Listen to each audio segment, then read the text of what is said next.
Dear audience, welcome back once again on my YouTube channel.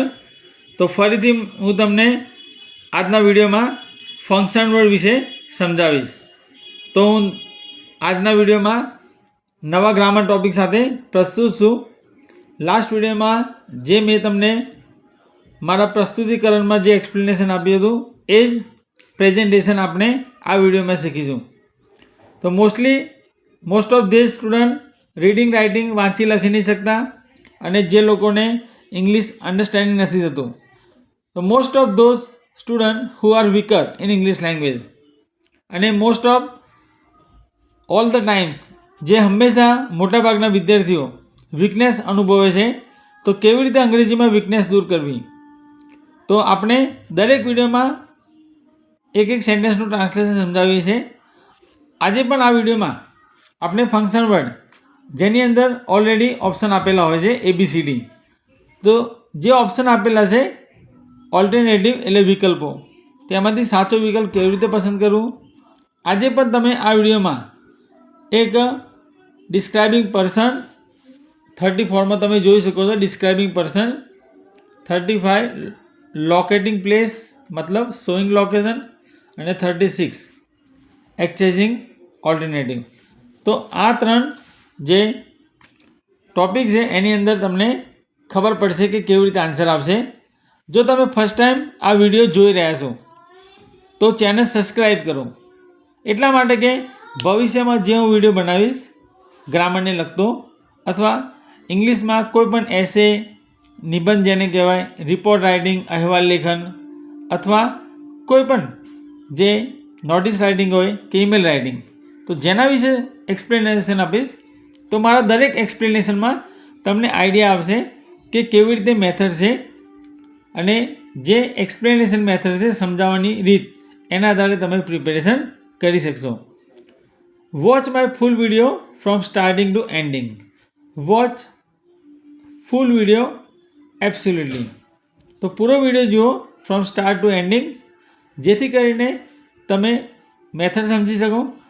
અને how can you do the best preparation by watching my video and you will copy what do I explain and what I answer. તો preparation જે છે એ તૈયારી માટે જરૂરી છે. જે preparation આપણે તૈયારી કરીએ છીએ એના આધારે પ્રિપેરેશનમાં તમારે કોઈ પણ જે શોર્ટ કમિંગ હોય, જેને ખામી કહેવાય, તો એ ખામી દૂર કરી શકાય. ડિફેક્ટ એટલે ખામી. તો ખામી દૂર કરવા માટે દરેક વિડીયો ફૂલ જુઓ, દરેક વિડીયો તમે સ્ટાર્ટ ટુ એન્ડિંગ, જેથી કરીને દરેક હાર્ડ વર્ડના મતલબ તમે જાણી શકશો. અને તમને કહ્યું એ પ્રમાણે આ વિડીયોમાં જે પ્રકારની ઇન્ફોર્મેશન આપવામાં આવે છે એ આપણે ગ્રામરને લગતી, ઇન શોર્ટ ઇંગ્લિશ જે સબ્જેક્ટ છે એના વિશે હું વિડીયો બનાવતો રહ્યો છું. તો ઇંગ્લિશ સબ્જેક્ટમાં જે ઇમ્પોર્ટન્ટ ટૉપિક છે એમાં જે હું વિડીયો બનાવું છું અને વિડીયો બનાવતો રહ્યો છું, તો દરેક વિડીયોમાં તમને ન્યૂ હાર્ડવર્ડ સેન્ટેન્સનો કેવી રીતે મતલબ થાય છે અને કયા પ્રકારનું ગ્રામર યુઝ થાય છે એ ખ્યાલ આવશે. હવે આપણે 34 નંબરમાં તમે જોઈ શકો છો ગૌરી અને પિંકી વચ્ચેની ટોકિંગ છે. ગૌરી ક્વેશ્ચન પૂછે છે, do you know what was Abdul Kalam. તો ગૌરી પ્રશ્ન પૂછે છે પિંકીને, શું તું જાણે છે અબ્દુલ કલામ શું હતા? What was describing person. જ્યારે પણ તમને બ્રેકેટમાં એવું સૂચવવામાં આવે, સ્પેસિફાય કરવામાં આવે ઇન્સ્ટ્રક્શનમાં કે વ્યક્તિનું વર્ણન કરો, તો એની અંદર WHO હુ આવે છે અથવા એ વાક્ય ઉપરથી આપણને આઈડિયા આવે છે.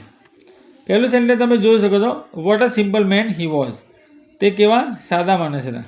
હવે આ પ્રકારનું વાક્ય હોય, what a simple man he was, what a great man he was, what a lazy boy you are, what a careless she was. તો આ પ્રકારનું સેન્ટેન્સ ઉદ્ગાર વાક્ય કહેવાય, એને કહેવાય એક્સક્લેમેશન માર્ક. તો આ પ્રકારનું વાક્ય પ્લેઝન્ટ્રીમાં આવશે, યાદ રાખજો, પ્લેઝન્ટ્રી અથવા નાઇસિટી. બી, હી લાઇક સાયન્સ. તેને સાયન્સ પસંદ હતું. C, he was a world renowned space scientist. Renowned એટલે પ્રખ્યાત, ફેમસ કહેવાય. તે વિશ્વવિખ્યાત સ્પેસ સાયન્ટિસ્ટ એટલે અવકાશ વિજ્ઞાની હતા, સાયન્ટિસ્ટ હતા, વૈજ્ઞાનિક અવકાશના. And 11th president of India, ભારતના 11મા રાષ્ટ્રપતિ હતા.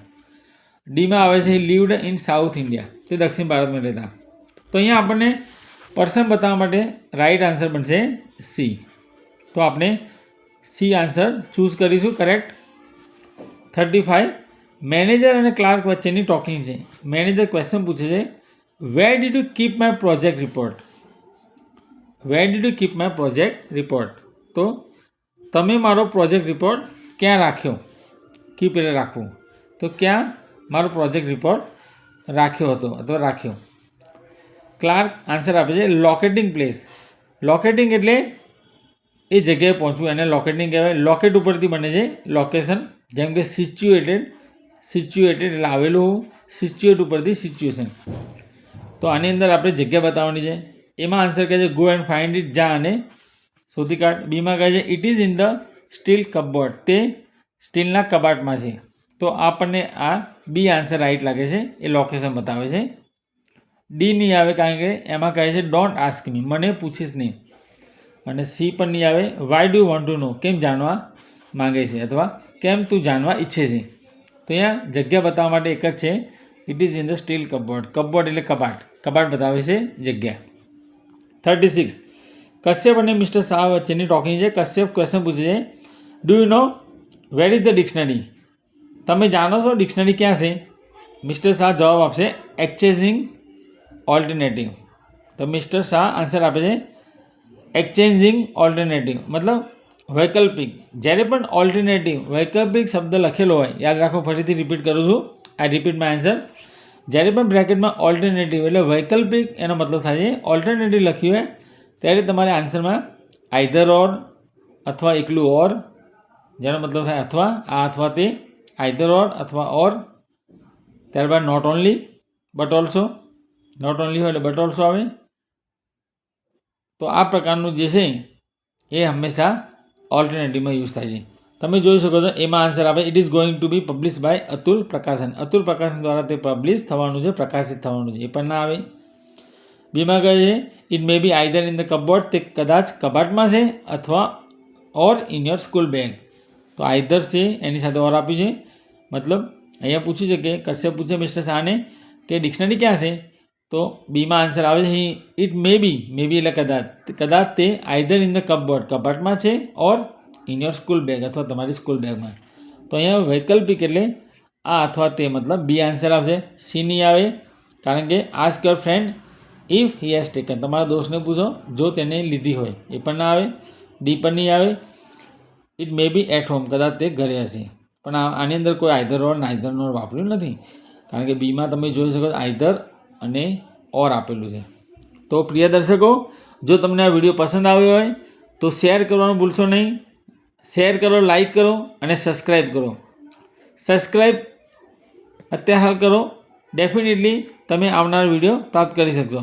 કારણ કે સબસ્ક્રાઈબ કર્યું હશે તો તમને તરત નોટિફિકેશન મળશે રેડ આઇકોન તરીકે, એક રેડ સિમ્બોલ તરીકે રાઈટ સાઈડ યુટ્યુબમાં, જેમાં તમને ખ્યાલ આવશે કે હવે આ યુથ કોચિંગ નામની જે મારી ચેનલ છે એ તરફથી તમને વિડીયો અપલોડ કરવામાં આવ્યો છે. મતલબ જ્યારે પણ તમે સર્ચ કરો યુટ્યુબમાં, એ તમારે સર્ચ કરવાની જરૂર પડશે નહીં. ઇન શોર્ટ, તમને વિડીયો પસંદ આવે અને if you want to watch more videos, if you want to gate knowledge about grammar, about new videos, તો ગ્રામર વિશે, નવા વિડીયો વિશે જાણકારી મેળવવા માગતા હો તો ચેનલ સબસ્ક્રાઈબ કરો. If you want to gate more knowledge deeply about our videos about new topics of grammar, so subscribe my channel. Definitely you will get satisfaction with depth. તો જોતા રહો અને ફરીથી મળીએ નવા વિડીયો સાથે.